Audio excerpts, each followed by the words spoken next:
En el silencio antes de Imola, la Federación Internacional del Automóvil lanzó dos bombas técnicas que agitaron todo el paddock. Una sobre los materiales bajo el chasis de los vehículos, la otra sobre los métodos legales o ilegales para enfriar las llantas. Sin escándalos clamorosos, pero suficiente para provocar sospechas, tensiones y acusaciones veladas. Red Bull ha señalado a la McLaren. Verstappen ha hablado de algo extraño y Stella ha respondido con dureza. Estás mirando en la dirección equivocada, pero hay más. El presidente de la Federación Internacional del Automóvil visitó en privado Maranello. Se esperan nuevas directrices sobre alas flexibles, un futuro incierto para Imola en el calendario 2026 y una actualización de Ferrari que podría cambiar el curso de la temporada.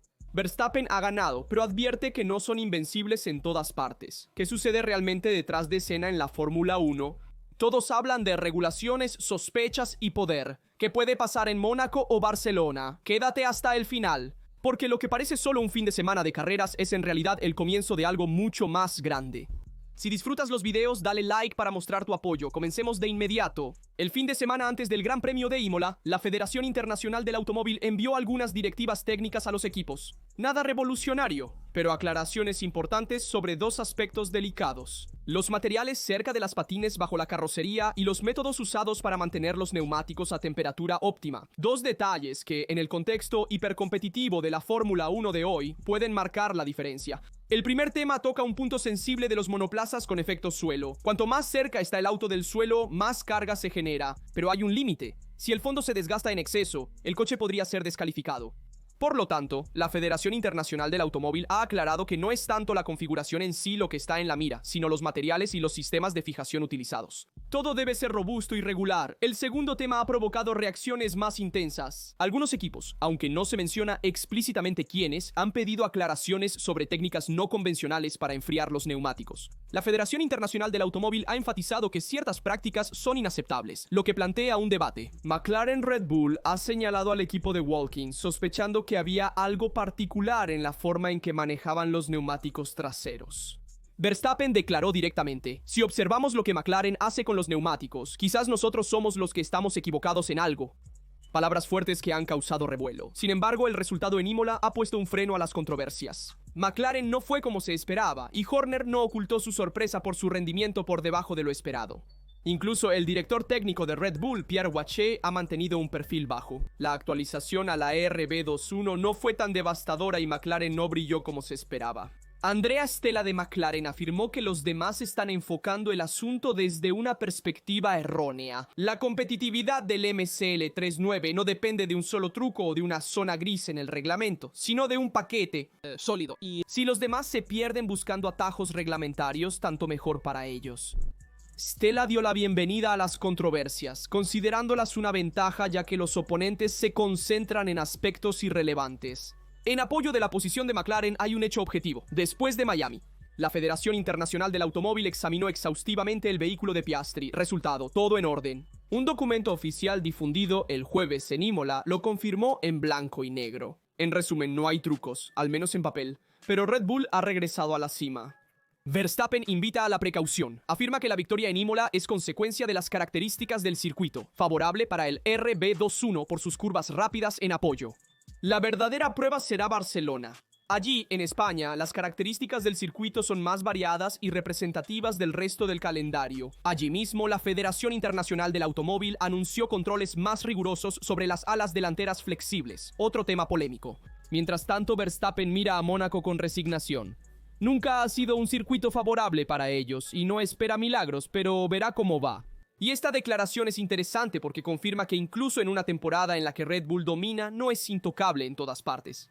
En Suzuka y Jeddah, con curvas y pistas rápidas, se ha visto la superioridad, pero en circuitos más lentos, como Bahrein o Miami, la competencia fue mucho más reñida. El panorama que emerge es claro: las jerarquías cambian de circuito a circuito, y los equilibrios son más frágiles de lo que puede parecer. Cada actualización y directiva técnica oculta tensiones, sospechas, estrategias e incluso un poco de pretáctica. En todo esto, la Federación Internacional del Automóvil parece querer elevar el nivel de control. Primero los patines, luego los sistemas de enfriamiento, ahora las alas flexibles. Es una batalla continua entre quien busca el límite y quien lo defiende. Y como siempre, entre lo que está prohibido y lo que simplemente aún no está prohibido. Quien mejor interpreta el reglamento marca la diferencia. Las dos directivas de la Federación Internacional del Automóvil llegaron el lunes 12 de mayo poco antes de Imola. La primera se refería al fondo plano y buscaba evitar que alguien jugara astutamente con materiales y montajes, para eludir los controles postcarrera y correr con un auto más bajo. En resumen, una medida para prevenir el clásico ajuste del viernes, sospechoso el domingo. La segunda, más interesante, surgió de una pregunta hecha por Red Bull. La pregunta era, ¿es posible usar material aislante en las cestas de los frenos para enfriar mejor los neumáticos? Una forma elegante de decir que alguien lo está haciendo y queremos saber si se puede. Y la sospecha, ni siquiera tan velada, es que ese alguien era McLaren. El mismo Verstappen había hablado días antes de una solución muy inteligente por parte de los rivales. No es la primera vez que en la Fórmula 1 se buscan aclaraciones usando preguntas retóricas, con la esperanza de poner en aprietos a los adversarios. Y de hecho, la Federación Internacional del Automóvil ha respondido quitando de hecho esa arma a quien la tenía, quizás aprovechando un área gris del reglamento. Por su parte, McLaren ha negado que estas directivas hayan tenido impacto. Andrea. Stella había sido muy claro desde el viernes. No hemos cambiado nada. Al final, en Imola obtuvieron un segundo y tercer lugar, además de la pole. No fue exactamente una derrota. En comparación con Miami, se vio menos superioridad en Imola, una pista más tortuosa y menos favorable para el MCL39 que rinde mejor en secciones mixtas. En las curvas, Lente. Red Bull ha finalizado el primer paquete de mejoras para el RB21. Una mejora. Claro, no se puede decir. La impresión es que, más que un salto adelante, fue la pista de Imola la que resaltó las cualidades del coche de Verstappen. Por otro lado, la McLaren ha demostrado en varias ocasiones ser mucho más eficaz en los circuitos donde se necesita tracción al salir de la curva, mientras que en diseños más fluidos, como el Romagnolo, la diferencia se reduce. En la Fórmula 1 cada detalle se estudia, interpreta y si es necesario se usa como palanca para frenar a los rivales. La pregunta ahora es, ¿Red Bull realmente ha desmantelado una ventaja oculta de McLaren o solo fue un juego? ¿De espejos? A juzgar por el podio, tal vez un poco de ambos. En absoluto silencio, pero con un tiempo estratégicamente decidido. El presidente de la Federación Internacional del Automóvil, Mohamed Ben Sulayem, se presentó en el paddock de Imola y luego en Maranello, sede de Ferrari Rari. No ha habido comunicación oficial, pero su presencia no pasó desapercibida. En un momento en que la política interna de la Fórmula 1 está experimentando tensiones latentes, este tipo de visitas a puerta cerrada son todo menos casuales. Durante el fin de semana del Gran Premio de Emilia-Romagna, Ben Sulayem también se reunió con los representantes de la Federación Automovilística de San Marino, la Federación Automovilística de San Marino. El objetivo es fortalecer las relaciones con las autoridades locales y mantener viva la candidatura del circuito de Imola para un futuro Gran Premio de San Marino. El circuito italiano corre un serio riesgo de desaparecer del calendario de la Fórmula 1 a partir de 2026. La solución sería recuperar el Gran Premio de San Marino, un movimiento político y comercial que debería discutirse con Liberty Media. Pero el día siguiente, con el viaje a Maranello, se abre un capítulo aún más fascinante. Ninguna declaración pública, ninguna foto oficial, pero demasiadas coincidencias para pensar en una simple visita de cortesía. La Ferrari, a pesar de luchar en la pista, sigue siendo el símbolo de la Fórmula 1 y su peso político sigue siendo muy fuerte. La reunión podría haber tocado múltiples puntos críticos, desde la gobernanza del campeonato hasta el futuro reglamento técnico, hasta los equilibrios económicos garantizados por el Pacto de la Concordia que expira a finales de 2026. No olvidemos que Ben Sulayem está en plena campaña para su reelección a la presidencia de la Federación Internacional del Automóvil y tener de su lado a un equipo icónico como Ferrari es más que útil, es necesario. Al mismo tiempo, Maranello tiene todo el interés en entender hacia qué lado se inclinará la balanza entre Liberty Media y Federación Internacional del Automóvil en los próximos años. El equipo italiano quiere preservar sus privilegios tanto en términos de influencia política como de ingresos. También hay otro detalle no secundario. El presidente de la Federación Internacional del Automóvil en los últimos meses ha mencionado varias veces su deseo de revivir los motores aspirados, quizás alimentados con combustibles sostenibles. Un discurso que a primera vista podría parecer nostálgico, pero que en el fondo responde al deseo de algunos fabricantes, quizás incluso Ferrari, para hacer el espectáculo en pista más emocionante y sonoro, sin aplanarlo necesariamente en la electrificación forzada. Finalmente, la visita de Ben Sulayem también podría haber tenido un valor de recuperación institucional. En Bahrein, en la famosa reunión entre Federación Internacional del Automóvil y Team Principal, Ferrari solo se presentó con Frédéric Vasseur, mientras que otros equipos trajeron a los altos ejecutivos de la empresa. Una ausencia que había causado revuelo.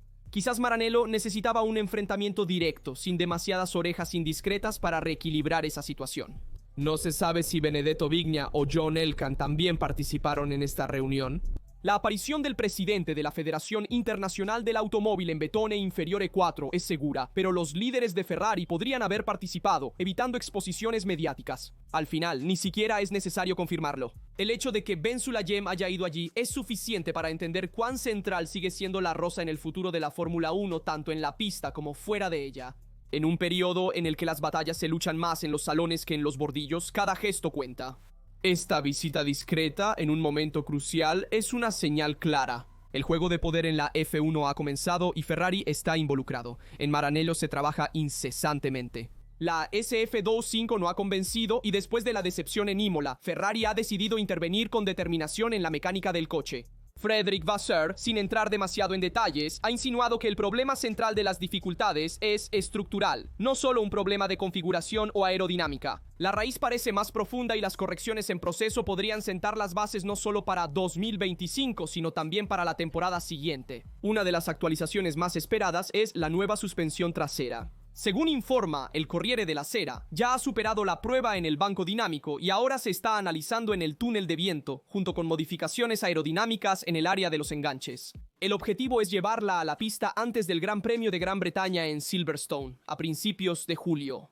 Una cita clave, también porque después habrá un descanso de verano, que dará tiempo para perfeccionar todo antes del tríptico central de la temporada. Pero antes está Mónaco, y aunque Charles Leclerc siempre ha mostrado algo especial en el Principado, este año las expectativas son decididamente bajas. El SF25 ha mostrado dificultades en las secciones lentas en Miami, con medio segundo de retraso en la clasificación respecto al SF24 en Imola. Esto en un circuito donde el ritmo es todo y los adelantamientos son una ilusión puede convertirse en una pesadilla. Curvas como la de Lowe's, la Rascasse o la chicane del puerto son implacables. Se requiere un vehículo preciso, estable y equilibrado, características que la SF25 actualmente no posee. Ferrari intentará defenderse con las armas que tiene y de hecho saldrá a la pista en Mónaco con el alerón trasero del SF24, el mismo que también se usó en Imola. Una señal clara de que los técnicos aún no confían en el nuevo paquete. Y si la clasificación fuera mal, con una sexta fila por ejemplo, la carrera estaría prácticamente comprometida desde el principio. Claro, siempre está la variable del pit stop obligatorio. El año pasado, una bandera roja había anulado las estrategias, permitiendo a todos cambiar los neumáticos sin detenerse en la carrera. Pero contar con un golpe de suerte no es una estrategia. Si Ferrari quiere salir de este periodo difícil, tendrá que hacerlo con un coche que funcione, no con el caos de los demás. La sensación es que Mónaco será un banco de sufrimiento y que en Maranello ya están mirando más allá de Silverstone. Se convierte en un objetivo concreto. Pero mientras tanto, el riesgo es que Leclerc y Hamilton se encuentren una vez más teniendo que hacer milagros con un monoplaza que actualmente no está a la altura de sus ambiciones. Ferrari y Puma continúan cultivando lo que ya se ha convertido en una verdadera tradición, dar un toque simbólico y visual a los grandes premios de casa. Esta vez le toca a Charles Leclerc. Para el Gran Premio de Mónaco 2025, el piloto monegasco saldrá a la pista con un nuevo traje blanco enriquecido con detalles azules. Una elección cromática que quiere representar el espíritu elegante y refinado del Principado, pero también rendir homenaje al mar que rodea Monte Carlo. Un diseño cuidado hasta el mínimo detalle que recuerda al que lució en Miami, pero con una configuración completamente diferente. Aquí es el blanco el que domina, mientras que el azul permanece solo como un acento refinado. Lo que es seguro es que Ferrari no puede permitirse otra calificación en color como en Imola. Una salida desde el fondo, en un circuito donde adelantar es casi imposible, significaría despedirse de la carrera antes de empezar. Leclerc lo sabe y hará todo lo posible para transformar su traje especial no solo en un símbolo de estilo, sino en un signo de redención. Max Verstappen ha demostrado nuevamente por qué es uno de los pilotos más completos y decididos en la parrilla. En Imola, en el 400 Gran Premio de Red Bull en la F1, lo conquistó todo. La victoria, el símbolo y una señal fuerte para enviar al campeonato. No partió desde la pole y tenía delante un McLaren muy rápido con Oscar Piastri al frente. Pero cuando hay incluso una posibilidad de ganar, Max no la deja escapar. El adelantamiento en la chicane del Tamburello fue quirúrgico, agresivo, pero limpio. Una de esas maniobras que marcan la carrera y envían un mensaje fuerte al paddock. Red Bull no está muerta y Verstappen sigue siendo el pilar del equipo. Helmut Marko también lo dejó claro, que después de la carrera declaró que es la primera vez después de un año que el coche realmente ha vuelto al máximo. Palabras que pesan porque vienen de alguien que conoce bien las dificultades que el equipo ha enfrentado en el último año. Esta victoria, afirmó Marko, difiere de la lograda en Suzuka. En Imola, el RB21 se mostró competitivo durante todo el fin de semana, especialmente en el ritmo de carrera, y es precisamente esta constancia la que, según el consejero austriaco, puede devolver la confianza a Verstappen y fortalecer el vínculo entre el piloto y el equipo. Sus palabras sobre el futuro no fueron casuales. Max debe ver que todos reman en la misma dirección.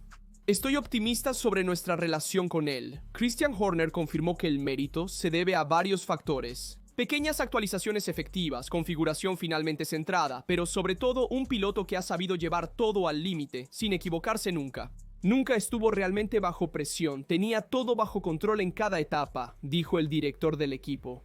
El primer stint, muy largo con los medios, fue la prueba más clara. Red Bull tenía menos desgaste en los neumáticos que McLaren, dándoles una ventaja técnica y estratégica. Ahora la diferencia en la clasificación se ha reducido a solo 22 puntos menos de una victoria. McLaren sigue siendo el líder, pero Verstappen ha vuelto a la competencia. Horner lo sabe y mira al futuro con realismo y determinación. Estamos en la séptima carrera de una maratón, pero estamos encontrando la forma y debemos mantenernos firmes. Las próximas 2 etapas serán decisivas, concluyendo Mónaco, donde el talento del piloto puede marcar la diferencia, y Barcelona, donde entrarán en vigor nuevas directivas técnicas sobre las alas flexibles que podrían mezclar aún más las cartas. Por ahora, sin embargo, la sensación es que Red Bull, el verdadero, ha vuelto y Verstappen no tiene ninguna intención de rendirse. El Gran Premio de Imola 2025 fue un éxito desde todos los puntos de vista deportivo, organizativo y económico. Con 242.000 espectadores en 3 días y una recaudación de 21 millones de euros, la etapa emiliana ha demostrado que merece un lugar estable en el calendario de la Fórmula 1. Sin embargo, su futuro aún es incierto, todo depende de Madrid. El nuevo circuito urbano español, que debería debutar en 2026, está encontrando obstáculos burocráticos y protestas políticas relacionadas con el ruido. Imola estaría lista para intervenir si la carrera en España se retrasara. La paradoja es evidente. Un evento que ha llenado de público corre el riesgo de salir del calendario por razones económicas y de rotación. A pesar del apoyo del Ministerio de Infraestructuras y Transportes, que ha asignado 5 millones para el 2025 y garantizado la misma cifra cada año hasta el 2032, el costo requerido por el grupo de Fórmula 1 para mantener el Gran Premio fijo es muy alto. Se habla de 60 millones de euros, cifras que ninguna entidad local puede afrontar por sí sola. Aun con los cálculos más optimistas, con los 5 millones del Ministerio, los de Licenciatura Promoción Extranjera y del Fondo Made in Italy, más las contribuciones de la región, el municipio llega a unos 22 millones, pero aún faltan decenas de millones para alcanzar el umbral impuesto por la Federación de Organismos Municipales. La única ruta realmente viable parece ser la rotación, alternándose con Spa o Barcelona, convirtiéndose en una parada semifija en el calendario. Un compromiso para contener costos, mantener visibilidad y garantizar estabilidad al evento. Luego está el tema de la venta de entradas. Los 21 millones de ingresos generan un beneficio neto de 18 millones para la Asociación de Carreras Internacionales que organiza el Gran Premio, pero ante una organización que cuesta cerca de 10 millones, aún ese margen positivo es insuficiente. Por lo tanto, el problema sigue siendo la sostenibilidad económica de un evento que paradójicamente funciona perfectamente, pero no puede sostenerse por sí mismo a largo plazo. Una de las opciones bajo consideración para fortalecer la candidatura de Imola es la de revivir oficialmente el Gran Premio de San Marino. Como ya ha ocurrido en el pasado, un regreso a los orígenes que tiene un significado simbólico, pero también práctico, porque permitiría diferenciar el evento de Monza, evitando la vergüenza de tener 2 Gran Premio italianos fijos en el calendario. Para reforzar esta hipótesis, también hubo un encuentro entre Ben Sulayem, Federación Internacional del Automóvil, y los líderes de la Federación de San Marino, quienes expresaron interés en relanzar el nombre. El futuro de Imola está pendiente de un hilo. Por un lado, un sistema que tiende a favorecer la expansión global y los circuitos urbanos. Por otro lado, una pista que ha estado presente cada vez que la Fórmula 1 ha necesitado. Se espera que Liberty Media cumpla su promesa de retomar el Gran Premio en 2023, pero la sensación es que para lograrlo realmente se necesitará mucho más que una buena carrera. Se requerirá una visión clara y valiente que considere no solo los millones, sino también el valor cultural y deportivo de un Gran Premio, que simplemente no merece desaparecer. Si te gustó el video, dale like, suscríbete y activa la campana para no perderte. Cuéntame tu opinión en los comentarios. Hasta el próximo video.